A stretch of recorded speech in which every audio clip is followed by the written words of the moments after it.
Part 1, The Unexpected Assignment. The wrong Marcus Webb. Marcus Webb adjusted his cleaning cart for the third time in 5 minutes, still unable to believe what had happened. One moment he was mopping floors in Section C of the Luna Base Maintenance Facility, and the next he was standing in the pristine corridors of Galactic Defense Station Omega-7, surrounded by aliens who seemed to think he was someone important. "This has to be a mistake," he muttered to himself, pushing his cart past a group of towering reptilian soldiers whose scales shimmered under the artificial lighting. The assignment papers in his back pocket clearly stated, Marcus Webb, Special Operations Division, but Marcus knew for certain he had never applied for anything more dangerous than overtime shifts. The truth was simple yet absurd. There were 2 Marcus Webbs in the human military database. One was him, Marcus Webb, janitor, age 32, specializing in industrial cleaning and basic maintenance. The other was Marcus Webb, lieutenant colonel, age 34, specializing in covert operations and alien warfare tactics. Someone in the bureaucratic maze of galactic administration had mixed up their files. General Thorvak's confusion. "You're shorter than I expected," growled General Thorvak, his yellow reptilian eyes scanning Marcus from head to toe. The 7-foot-tall commander's forked tongue flicked out nervously as he studied what he believed to be humanity's finest special operations expert. Marcus stood awkwardly beside his cleaning cart, still wearing his standard-issue maintenance coveralls with "Property of Luna Base Custodial Services" printed in small letters across the back. "Well, sir, I've always been more of a behind-the-scenes kind of guy." "Indeed," Thorvak replied, his voice carrying the authority of someone who had commanded fleets across 3 star systems. "Your reputation for unconventional methods precedes you, Webb. Though I must admit, bringing cleaning supplies to a military briefing is unique." Before Marcus could explain that those weren't tactical supplies but actual cleaning equipment, a small furry head poked out from beneath a tarp on his cart. Bandit, his pet ferret, had somehow managed to sneak aboard during the transport confusion. The little creature's dark eyes surveyed the alien command center with keen interest. Chief Engineer Blixen's analysis. Chief Engineer Blixen, a purple-skinned alien with 12 writhing tentacles for arms, approached the cart with scientific curiosity. "Fascinating specimen," he burbled through his translator device. "Is this some form of Terran bioweapon?" Marcus nearly choked. "Bioweapon?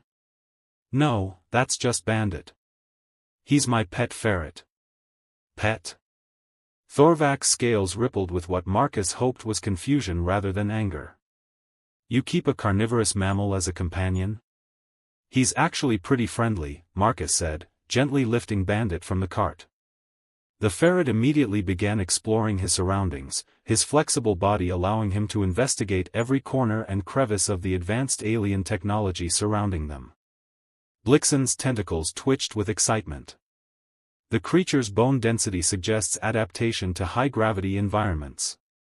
Its muscular structure indicates exceptional agility and strength for its size. Remarkable evolutionary design for infiltration purposes. Marcus stared at the engineer. "He just likes to explore. And steal shiny things. Bandit, get away from that console." Too late. The curious ferret had already squeezed through a gap in the command center's primary tactical display, causing lights to flicker and alarms to sound briefly before the system reset itself. The mission parameters. "Your companion seems to have an affinity for our technology," observed Thorvak, his tone suggesting this was either very impressive or very troubling. "Perhaps this is part of your tactical approach?" Marcus felt sweat beading on his forehead. "Look, General, I think there might be some confusion here. I'm not actually Dash." "The mission parameters are classified level 7, Thorvak interrupted, apparently mistaking Marcus's nervousness for professional discretion. "We need someone with your particular skill set to infiltrate the Zenithian fortress on Kepler 442b.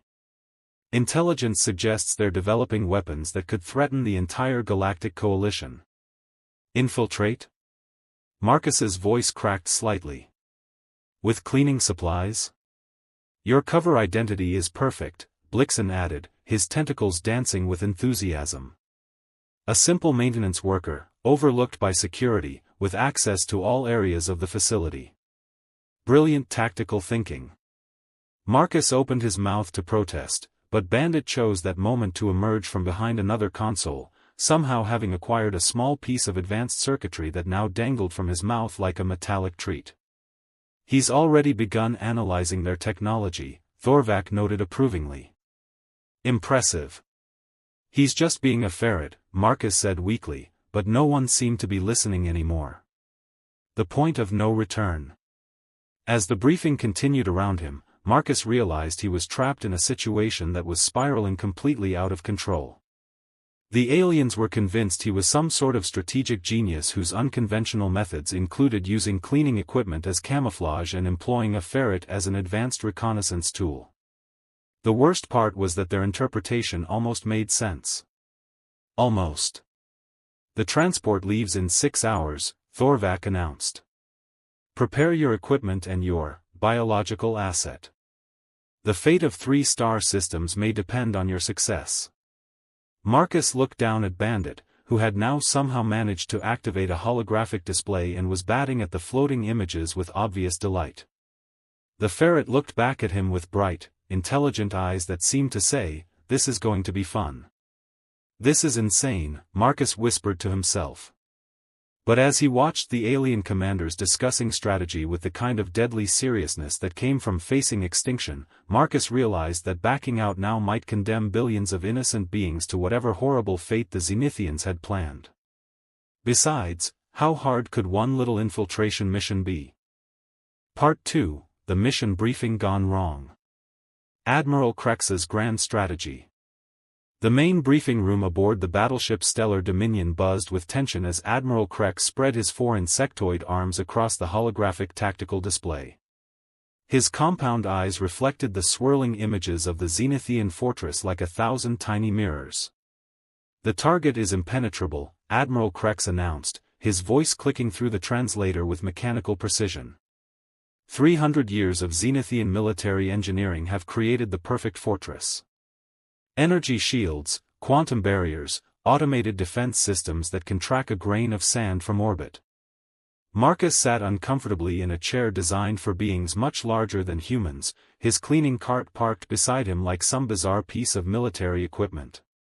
Bandit had made himself comfortable in the cart's supply compartment, occasionally poking his head out to observe the proceedings with typical ferret curiosity. However, the Admiral continued, "Our intelligence indicates they have one weakness. Their maintenance systems are completely automated, except for one thing, biological contamination cleanup. They require manual intervention for that." "Makes sense," Marcus found himself saying, drawing surprised looks from the assembled alien officers. Automated systems can't adapt to unexpected messes the way a thinking being can. Dr. Voltran, a crystalline alien whose body refracted light into beautiful rainbow patterns, turned his geometric head toward Marcus. "Fascinating insight. Your expertise in sanitation provides valuable tactical perspective." Marcus felt his face burning. "Well, I've seen a lot of different kinds of messes. The technical briefing disaster. Now, Webb," Admiral Krex clicked enthusiastically, "show us how you plan to disable their quantum flux inhibitors." Marcus stared blankly at the holographic display showing a complex array of alien technology. Well, I'd probably start by cleaning them." The room fell silent. Several officers exchanged glances. "Cleaning them," repeated Dr. Voltran slowly, his crystalline structure pulsing with what might have been excitement. "Of course. Quantum flux inhibitors are notoriously sensitive to particle contamination. By introducing cleaning compounds, you could theoretically disrupt their quantum coherence." "Exactly," Marcus said weakly, having no idea what he was agreeing to. Bandit chose that moment to escape from the cart, scurrying across the floor with remarkable speed. The assembled aliens watched in fascination as the small mammal investigated every corner of the room, occasionally stopping to sniff at various pieces of equipment. "Your reconnaissance specialist is conducting a security sweep," observed Admiral Krex approvingly. Impressive operational discipline. Marcus watched helplessly as Bandit squeezed through a gap in a wall panel and disappeared into the ship's ventilation system. He's just exploring. Ferrets are naturally curious. Naturally curious, Dr. Voltran repeated, his body now glowing brightly. The perfect trait for intelligence gathering. Tell me, what is his detection range for energy signatures? His what now? The accidental discovery. Before Marcus could explain that ferrets didn't detect energy signatures, Bandit emerged from another ventilation grate across the room, carrying something in his mouth. The small creature bounded over to Marcus and dropped his prize at his feet. It was a small, metallic device that Marcus didn't recognize, but every alien in the room suddenly went very quiet. Is that? Dr. Voltran's voice trailed off. Admiral Krex leaned forward, his compound eyes focusing intently on the device. Webb, where did your specialist acquire this? Marcus picked up the device, turning it over in his hands. I have no idea. Bandit, where did you find this? The ferret just looked at him with bright, innocent eyes. That, Admiral Krex said slowly, is a Zenithian microtransmitter. Highly classified technology. Your biological asset has just discovered that this ship has been compromised. Marcus felt the blood drain from his face. Compromised? Dr. Voltran's crystalline body was now pulsing with rapid, nervous energy. There's a spy aboard this vessel. Your reconnaissance specialist has just uncovered what our best security systems missed. The security sweep. Within minutes, the ship was in full security lockdown. Teams of alien security personnel swept through every compartment while Marcus sat in the briefing room, still trying to process what had happened. Your methods are unorthodox, Admiral Krex said, studying Marcus with new respect, but undeniably effective. How did you know to deploy your asset into the ventilation system? I didn't deploy him anywhere, Marcus protested. He just wandered off. Ah, the Admiral nodded knowingly, plausible deniability. Very professional. Bandit had been returned to Marcus's cart, where he was now contentedly playing with a ball of cleaning rags, apparently unaware that he had just exposed an enemy spy operation. Chief Engineer Blixen appeared in the doorway, his tentacles writhing with excitement. We found 3 more transmitters, he announced. All in locations only accessible to someone with maintenance clearance. The spy has been using service tunnels to plant monitoring devices throughout the ship. Marcus felt a chill run down his spine. Someone with maintenance clearance? But that would mean. The spy is posing as a maintenance worker, Admiral Krex finished grimly. Just as you are posing as a maintenance worker. The perfect cover, as you noted earlier. The revelation. Dr. Voltran approached Marcus's cart, his attention focused on the various cleaning supplies. These chemical compounds, he said thoughtfully, they're not just for sanitation, are they? Marcus looked at his standard-issue floor cleaner, glass cleaner, and industrial degreaser. Well, no, they're for cleaning. But they could also be used to neutralize alien pheromone trails, Dr. Voltran continued, his excitement building. To mask human scent signatures. To dissolve adhesive compounds used in surveillance devices. I guess they could. Admiral Krex's mandibles clicked approvingly. Your preparation is thorough, Webb. Using actual cleaning supplies as cover for your chemical warfare kit, brilliant. Marcus opened his mouth to protest, but at that moment, alarms began blaring throughout the ship. Security breach in Sector 7, announced the ship's AI. Unauthorized personnel detected in maintenance area. The spy is making their move, Admiral Krex hissed. They know they've been discovered. As the alien crew rushed to respond to the security breach, Marcus looked down at Bandit, who was now somehow tangled in a length of electrical cable he had pulled from somewhere. What have we gotten ourselves into? Marcus whispered. Bandit just chittered softly and continued playing with the cable, apparently having the time of his life. The ship shuddered slightly as emergency procedures activated, and Marcus realized that his simple life as a janitor was now hopelessly, irrevocably behind him. Whether he wanted it or not, he was now part of something much bigger and much more dangerous than he had ever imagined. The point of no return. Webb, Admiral Krex called out as security teams rushed past, prepare for immediate deployment. The spy's discovery of our plans means we must accelerate the mission timeline. But I'm not ready. Marcus protested. Nonsense, the Admiral replied, his compound eyes gleaming with what Marcus was beginning to recognize as dangerous enthusiasm. You've already proven your capabilities. Your biological asset has demonstrated superior reconnaissance abilities, and your cover identity is perfect. As the ship prepared for emergency departure toward the Zenithian fortress, Marcus realized that there was no backing out now. He was committed to this insane mission, whether he was qualified for it or not.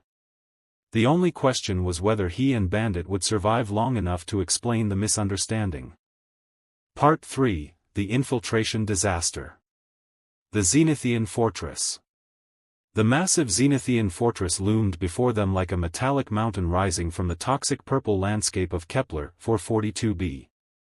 Its crystalline spires pierced the alien sky, surrounded by energy barriers that crackled with deadly power. Marcus pressed his face against the shuttle's viewport, his stomach churning with a mixture of fear and motion sickness. "Magnificent, isn't it?" said Captain Nexus, the cybernetic warrior whose half-mechanical face gleamed under the shuttle's interior lighting.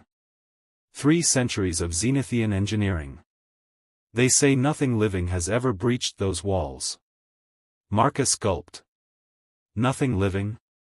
Well, Lieutenant Zephyr interjected, her energy-based form flickering with what might have been amusement, they've never encountered a human maintenance specialist and his biological reconnaissance unit. Bandit, who had been secured in a specially designed carrier for the journey, poked his nose through the mesh front and chittered softly. Marcus took some comfort in the ferret's calm demeanor, though he suspected Bandit simply didn't understand the gravity of their situation. "Remember," Captain Nexus continued, checking his weapon systems, "once we insert you into their maintenance level, you'll have approximately 2 hours to disable their defense grid before our main assault begins." 2 hours, Marcus repeated numbly. To disable a defense system I've never seen before, using cleaning supplies. "Have faith in your methods, Webb," Lieutenant Zephyr said, her form brightening encouragingly. "Your unconventional approach is exactly what we need." The insertion point. The shuttle stealth systems engaged as they approached the fortress's lower levels. Marcus watched through the viewport as massive industrial structures came into view, cooling towers, processing plants, and what looked like enormous ventilation systems. There, Captain Nexus pointed to a service hatch barely visible among the fortress's external machinery. "Maintenance access point 77 Alpha. Our intelligence indicates it's only guarded by automated systems." The shuttle touched down with barely a whisper on a narrow maintenance platform. Marcus gathered his cleaning supplies while Captain Nexus performed final systems checks on his equipment. "Your biological asset appears agitated," Lieutenant Zephyr observed, watching as Bandit paced restlessly in his carrier. Marcus looked at the ferret, who was indeed more active than usual. "He probably senses something. Ferrets have pretty good instincts." "Excellent," Captain Nexus said approvingly. "His threat assessment capabilities will be invaluable." Before Marcus could explain that Bandit was probably just excited to be somewhere new, the service hatch began to open. Emergency protocols kicked in immediately, lights flashed, alarms sounded, and energy barriers began to activate. "Automated defenses." Captain Nexus shouted over the noise. "They're more sophisticated than we thought." "The cleaning solution." Marcus watched in horror as energy bolts began firing from hidden weapons emplacements. The shuttle's shields held, but barely.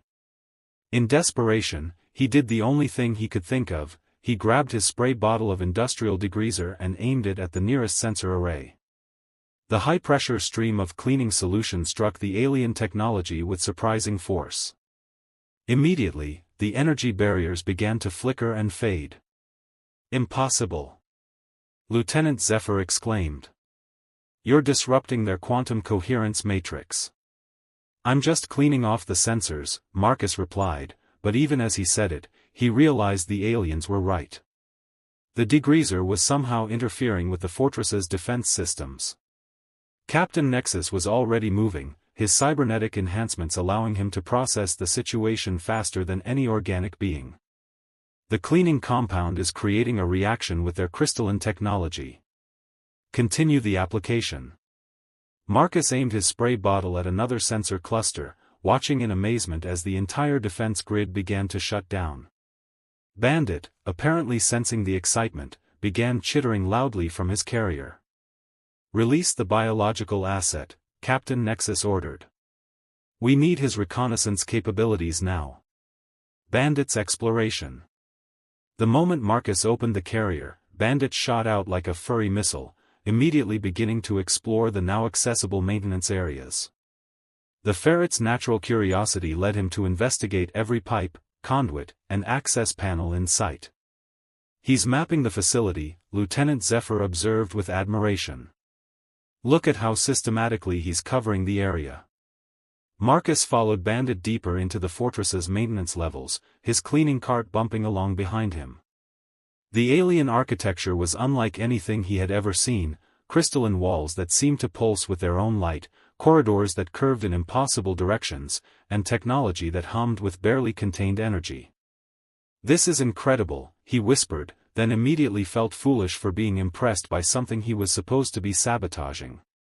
Bandit had discovered something interesting: a small access port that led into what appeared to be the fortress's central processing core. The ferret squeezed through the opening with ease, disappearing into the mechanical depths of the alien structure. "Your asset has found the primary target," Captain Nexus announced, studying readings on his cybernetic display. "The main power distribution center is through that access point." Marcus stared at the tiny opening. "I can't fit through there." "No," Lieutenant Zephyr agreed, "but your biological specialist can. He can carry microcharges to disable the system from within."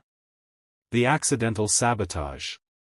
Marcus was about to explain that ferrets couldn't carry microcharges when Bandit emerged from the access port, dragging something behind him. It was a crystalline component about the size of a computer chip, but it pulsed with the same energy as the fortress's walls. "What is that?" Marcus asked, picking up the component. Captain Nexus's cybernetic eye focused on the object, and his expression changed to one of shock. "That's a primary power regulator. Without it, the entire fortress's energy grid will become unstable." Even as he spoke, the lights around them began to flicker. Deep within the fortress, alarms started sounding. "He's done it," Lieutenant Zephyr said with amazement. "Your biological asset has single-handedly disabled their primary defense system." Marcus looked down at Bandit, who was now playing with another crystalline component he had apparently retrieved during his exploration. "He's just collecting shiny things. It's what ferrets do." "Brilliant tactical thinking," Captain Nexus said approvingly. "Using the creature's natural behavior patterns as cover for sabotage operations." The chain reaction. The fortress's power grid continued to destabilize as Bandit's collection of shiny components grew. Each crystalline piece he retrieved seemed to be a critical part of some larger system. Emergency lighting activated throughout the complex, and the sound of failing machinery echoed through the corridors. "The entire facility is shutting down," Lieutenant Zephyr reported, her energy form flickering with excitement. "Your mission is succeeding beyond our wildest expectations." Marcus watched in stunned silence as his pet ferret single-handedly crippled what was supposed to be an impregnable fortress. The irony wasn't lost on him: he had spent years cleaning up other people's messes, and now his cleaning had created the biggest mess in galactic history. "We need to extract immediately," Captain Nexus announced. "The fortress's self-destruct protocols will activate once core systems fail completely." "Self-destruct?" Marcus's voice cracked. "Standard Zenithian protocol," the cybernetic warrior explained. They'd rather destroy their own facility than let it fall into enemy hands. As they rushed back toward the shuttle, Marcus couldn't help but think that his simple life as a janitor was looking better and better. But looking at Bandit, who was now carrying a particularly large crystalline component like a trophy, he realized that there was no going back. The narrow escape. The shuttle's engines roared to life as they approached the landing platform. Behind them, the fortress's lights were failing one by one, and the structure itself seemed to be collapsing inward as its power systems cascaded into complete failure. 30 seconds to total system failure, Captain Nexus announced as they reached the shuttle. Move. Marcus dove through the hatch with Bandit tucked under his arm, his cleaning cart abandoned in their desperate rush to escape. The shuttle lifted off just as the fortress's self-destruct sequence began, bathing the toxic landscape in brilliant light. As they raced away from the dying fortress, Marcus finally allowed himself to believe that they might actually survive this insane mission. But deep down, he knew that the hardest part was still ahead, explaining to his superiors how a janitor and his pet ferret had accidentally destroyed the most secure military installation in the galaxy. Part 4, The Accidental Hero. The Unexpected Discovery. The shuttle's cargo bay hummed with activity as the team examined the crystalline components that Bandit had collected from the Zenithian fortress. Dr. Voltron's body pulsed with excited energy as he analyzed each piece with portable scanning equipment. "This is extraordinary," the crystalline scientist announced, his geometric form refracting light in rapid patterns. "These aren't just power regulators. They're data storage units containing the complete schematics for Zenithian weapons technology." Marcus sat in the corner, gently stroking Bandit's fur while the ferret contentedly played with a small, glowing crystal. "He just likes shiny things," Marcus repeated for what felt like the 100th time. Colonel Vex, a gaseous alien whose form constantly shifted between different colors, materialized beside them. "Your biological asset has accomplished what our best intelligence operatives couldn't achieve in decades.